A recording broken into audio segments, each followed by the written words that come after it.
Well, good afternoon. Let the record reflect it is about 10 after 12 on third reading deadline day. Happy to have been able to get our work done this week. Obviously, members worked really hard this week to get the legislation through. Several long days, but pleased to get through it. A couple things. I mean, obviously, we got our priorities across the finish line and over to the House, which we're pleased about. Two things I thought I'd highlight right now. Senator Holman and Senate Bill 243 and the tax changes there, I think, are going to provide some affordability relief for Hoosiers all across the state with attaching to the big, beautiful bill with regard to overtime pay that would be not taxed, and as well as the tips and insurance for automobiles loans that are made here in the United States. So pretty pleased about that. And in addition to what you saw Senator Mishler and Senate Bill 4, we attached some dollars to a fund from the budget last year that would allow CCDF or daycare costs, those rates to go down. So we will expect that move, if it passes, then we think it will, to put downward pressure on the daycare costs that everybody's experiencing right now. So happy to have to see those two changes this half of the session. Happy to take what questions you might have. How would you assess the session so far? Productive, fast, but I think that we've been able to get some meaningful things across the finish line thus far to across the halfway point, and look forward to continuing to work with the House on some bills that they've got sitting coming over to us. On the child care issue, do you anticipate all or only a portion of the Frog Fund being used for that? Only a portion of it. I mean, that fund has also other important things like Medicaid in it, so FSSA, Department of Corrections, things like that, funds that aren't really, they're difficult to decrease and not just necessarily negotiable. They're just costs that are out there.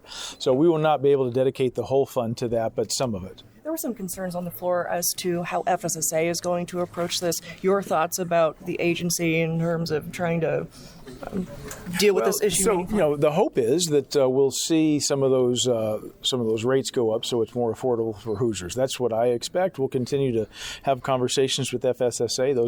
We've already been having those, and so I expect we'll be able to see some relief across the state for that. What about these other Medicaid waivers, for example? Those who are on seniors, for example, that rely on these or have been waiting on the wait list. Your thoughts about how they're going to approach that issue as well? At this point, I don't have a lot of thoughts on that one. What are your thoughts about ISIS tactics in Minneapolis, given the shooting of Alex Preddy? Yeah, I'm like every other American. I watched that with very serious interest. It's a tragedy to see those two lives lost. And but I don't have any more expertise on that than anybody else in the across the nation. I've just watched with a lot of concern. My hope is that leadership up there kind of takes a look at that and tries to make some changes so that the need is great to deal with immigration issues, but those two pieces are tragic, and we'd like to see it not that ever happen again. What about legislation that would allow the governor to call the National Guard into Indiana municipalities without consulting local people first? Yeah, it's a House bill. I think it's coming over here. I'll take a look at that, but I have not read the first word of that one yet, so I don't have a lot of comment on it yet. The president has recently endorsed challengers to several members of your caucus who voted against the redistricting effort.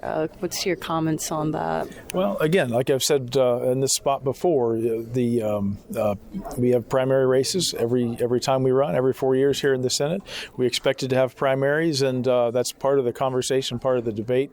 I know the members from our caucus are going to work extremely hard to tell the story of what we've been doing here in the Senate and how well the state is running, and so that'll play out through May. The follow-up to that is, it looks like what the primary challenge they're doing for this year, for 2026, they're basically going after you in 2028 to hopefully get enough Republicans win primaries to oust you as Senate President pro tem. Yeah, look, the decision of who is President pro tem is made by this Senate body. That will always be the case, and I've got the honor of doing it right now and very pleased to do it. And if the Senate comes back next November or in November of 2028 and decides they want somebody else, then I'll be honored to work beside whoever that is.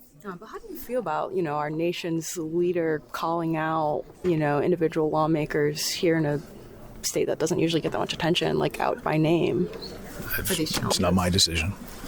The social media language was taken out of Senate Bill 199. Was there not enough support for it in here, or are there concerns about legal challenges? I think some people had some concerns about legal challenges. We talked about that one a lot. Lots of opinions on that. I'm sure the folks I'm talking to right now, and as well as every Hoosier, has an opinion on whether or not social media is right for youngsters. I know as a parent of now older teenagers that I've got an opinion on that as well. I think one of the issues that was really a part of the conversation, though, is at what point is the state taking that away from the parent and their choice about what's the right thing to do for their child? So a lot of complex issues there, and it didn't end up having enough support to get across the finish line. That's why Senator Rotz took it out. I don't think this will be the last time we talk about it. Last year, a hemp regulation bill cleared this chamber but didn't make it in the House. Do you think this year with Senate Bill 250 things might be different? Well, I have no idea. I really haven't worked over the House very much on that, although I did met with Representative Teschka a lot over the summer, and we had a lot of conversations about this. This year and that bill is very different than last year and the bills that we're moving there for a couple of reasons. One, the language in this bill is much different, but two, the federal government in the last continuing resolution obviously weighed in and made some very dramatic changes to that landscape. This bill really tries to align with those changes the federal government made. It obviously went through the Senate without a whole lot of challenge, and we'll see where it goes in the House. I don't have the ability to forecast that yet. Getting back to the child care issue, what conversation has been taking place between the Senate and the House regarding that language in SB 4? So we meet, as you guys all know, closely with the House all session long. The Speaker and I talk maybe not daily, but nearly every day. And so they're aware of what we've done. There's seems to be looking upon that favorably. Can't tell you exactly what will happen with it, but so far it seems like there's some alignment. Speaking of hemp, I want to say the administration, the Trump administration, looking at rescheduling marijuana. Does that change the dynamic, the discussion here in Indiana about legalization or decriminalization? I think obviously the president signed an executive order on that, really just to try to move that along. It didn't actually affect the change or make the change. We're continuing those conversations. I don't have much new for you there. How's the Senate feeling about the Fort Wayne casino? Because that didn't... Yeah, so that bill is going to come over here. Senator Bush is going to, I think, have that bill, and we are. I expect that something's going to get passed. I don't know. I can't tell you exactly what the language is, but we continue to talk about it. There continues to be support, I think, building for the idea of some option to move a casino up into Northeast Indiana. The study obviously shows that it would be profitable up there, so I look optimistically at the movement of that bill.